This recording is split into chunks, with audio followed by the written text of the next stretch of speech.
Okay, think about this for a second. If you're lucky enough to live to be 90 years old, you will have spent somewhere between 30 and 35 years of your life completely unconscious. Yeah, I mean, when you put it like that, it sounds like a terrible evolutionary strategy, doesn't it? It really does. It sounds like a huge waste of time, making us vulnerable for decades. And that's the central question we're getting into today. Because sleep isn't a bug, it's a feature, a critical, non-negotiable pit stop for your brain. Exactly. So our mission in this deep dive is to unpack why that time is so essential. We're going to look at the incredible repair work happening while you're out. And we're definitely going to debunk that pervasive myth that, superachievers can just get by in a few hours, that they can cheat the system. Let's start with evolution then, because you'd think spending a third of your life as potential prey would be, well, a one-way ticket to extinction. You would think so, but the fact that it's so universal tells you everything. The connection seems to be the nervous system. Meaning, if you have a brain, you have to sleep. That's it. We haven't found a single animal with a central nervous system that doesn't sleep. The only real exception is something like a sponge, because, well, it doesn't have a nervous system to maintain. And it's funny, we think of 8 hours as normal, but in the animal kingdom, we're actually on the low end? Oh, absolutely. Brown bats clock in around 20 hours a day. Pythons get 18, tigers about 16. We're the ones in a rush. Then you have the other extreme, like giraffes getting by on maybe 2 hours, often in these tiny little bursts. Right, or horses and donkeys that manage on about 3. Evolution has found all these incredible workarounds to minimize the danger while still getting the job done. And some of those workarounds are just wild, like whales and dolphins sleeping with half a brain. Unihemispheric sleep, yeah. One half is completely asleep, the other half is awake enough to keep swimming and, watch out for threats. But the one from the sources that just blew my mind was the alpine swift. Oh, it's incredible. These birds can apparently sleep while they're migrating. They can stay in the air for up to 200 days straight. It just shows you how fundamental sleep is. Life will literally find a way to do it mid-flight if it has to. It really reframes the whole thing. If nature insists on this, even at such a huge risk, then what is so important that it has to get done? And that gets us to the pit stop analogy. An F1 car isn't stopping because it's tired. No, it's stopping for fuel, new tires, critical adjustments. It's an active process. Exactly. And your brain is the same. Sleep is when it performs tasks that it just can't do efficiently, while it's also, processing the entire waking world. Let's start with the body. We always hear about sleep for muscle growth and repair. Right, because during sleep, your anabolic processes, the ones that build things up, are running faster than your catabolic or breakdown processes. You're literally rebuilding yourself. Precisely. Your energy is redirected, muscle repair speeds up, you're synthesizing proteins, and your body is secreting crucial things like growth hormone. It is not a passive state. But the real action is happening upstairs, in the brain itself, and it's more than just memory consolidation. It's so much more. This is really one of the biggest breakthroughs in sleep science. Understanding the brain's cleaning cycle. You're talking about the glymphatic system. Yes, the glymphatic system. Yeah. Think of it like this. All day, your brain cells are firing away, working hard, and they're producing metabolic waste. And this isn't just generic waste, right? This is stuff like amyloid beta and tau proteins. The exact proteins that are associated with diseases like Alzheimer's. And here's what happens. When you go into deep sleep, your brain cells actually shrink. They shrink. By up to 60%. It's a massive change. And this opens up the space between the cells. Okay, so it's creating channels. Exactly. Yeah. And cerebrospinal fluid then flushes through these new, wider channels at high pressure, washing all that toxic gunk away. It's literally a brain laundry cycle. That is horrifying and amazing at the same time. So if you don't get enough sleep, you're just leaving that toxic waste sitting in your brain. You're skipping the cleaning cycle, and the consequences show up immediately. For most adults, that target is 7 to 9 hours. Anything less, and your cognitive performance just tanks. Memory, focus, problem solving, it all takes a hit. And the sources mention something really scary if you get down to 4 hours or less. Microsleeps. Yeah.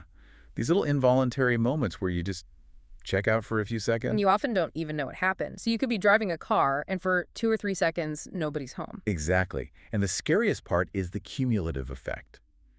If you sleep only 6 hours a night for 2 weeks, your cognitive performance is the same as someone who's been awake for 48 hours straight. But you don't feel that bad, right? You adapt. You adapt to a new, lower baseline. You start to think that foggy, underperforming state is normal.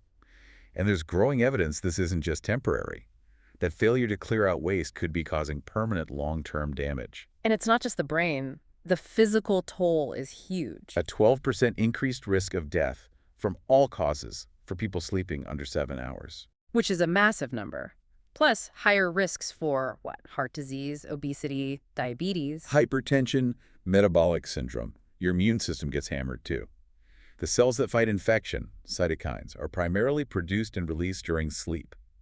Less sleep means a weaker army. So given how vital all this is, let's break down how it works. The architecture of sleep. It's a very structured process. It's not just one state. You cycle through two main types: NREM, or non-rapid eye movement, and REM sleep. And it takes the average person about 14 minutes to fall asleep, right, into stage 1. Right. In REM stage 1, this is that super light sleep. If I woke you up, you'd probably say, no, I wasn't sleeping. And this is where you get that weird falling sensation, the hypnic jerk. Yeah, that sudden jolt. The theory is that it's an old evolutionary reflex from our tree-dwelling ancestors. A final check from the brain to make sure you're not actually falling out of a branch. That makes so much sense. Okay, so after that, you go deeper. Into NREM stages 3 and 4, what we call slow-wave sleep. This is where most of that physical repair and waste clearing happens. It's the real deep maintenance phase. And crucially, your muscles aren't paralyzed here. Not yet.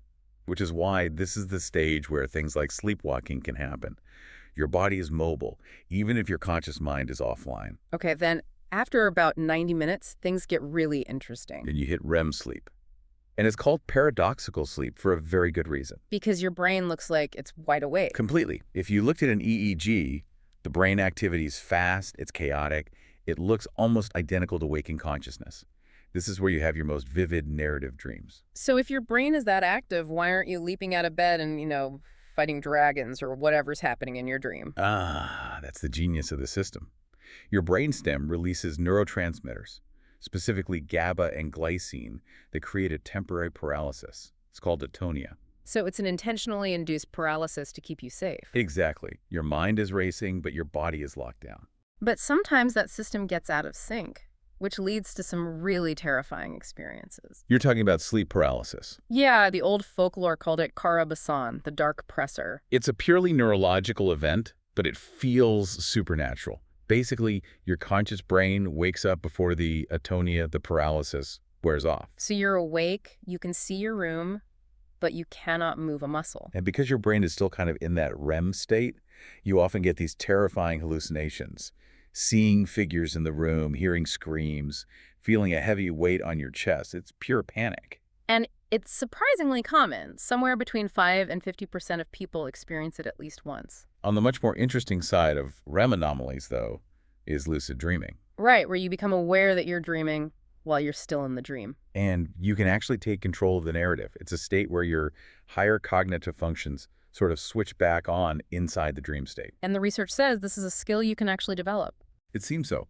And interestingly, some drugs used for Alzheimer's that increase a neurotransmitter called acetylcholine seem to increase the frequency of lucid dreams. Okay, so given how complex and important this all is, it really calls into question this idea that you can just, hack sleep. Oh, the polyphasic genius myth.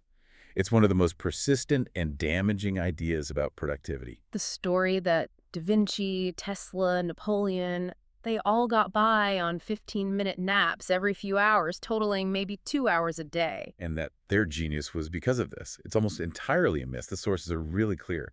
There's virtually no credible historical evidence to support these claims. It's mostly fan fiction that got repeated as fact. So there's no study that shows you can perform at a high level on that little sleep? Absolutely not. In fact, all the evidence points the other way. If these people did try those schedules, their success was in spite of their sleep habits, not because of them. They were achieving great things while performing below their actual cognitive potential. But there is a distinction to be made here, right? Our modern one block of sleep pattern isn't the only way. That's a great point. Our primate relatives and humans seem to have evolved for monophasic sleep one solid block. But before the Industrial Revolution, before artificial light everywhere... Biphasic sleep was the norm. Exactly.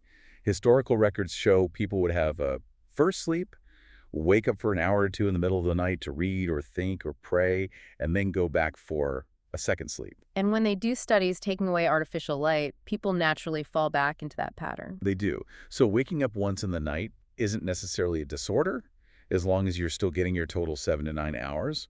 But that's a world away from the polyphasic idea of tiny naps around the clock. Yeah. That just wrecks your circadian rhythm. So let's tie this all together for you. What's the final takeaway? I think it's that sleep is not passive. It's an active, powerful, and absolutely essential process for both your body and your brain. It's maintenance, it's repair, it's cleaning. And that 7 to 9 hours isn't a suggestion, it's a biological requirement. The average is 8, but that window is key. If you're consistently dipping below that, you are operating at an impaired level. You're compromising your immune system, your cognitive function, and your long-term brain health. It's just not negotiable. So here's the final thought we want to leave you with. We now know for a fact that not getting enough sleep degrades your performance and might even cause permanent damage by letting that toxic waste build up.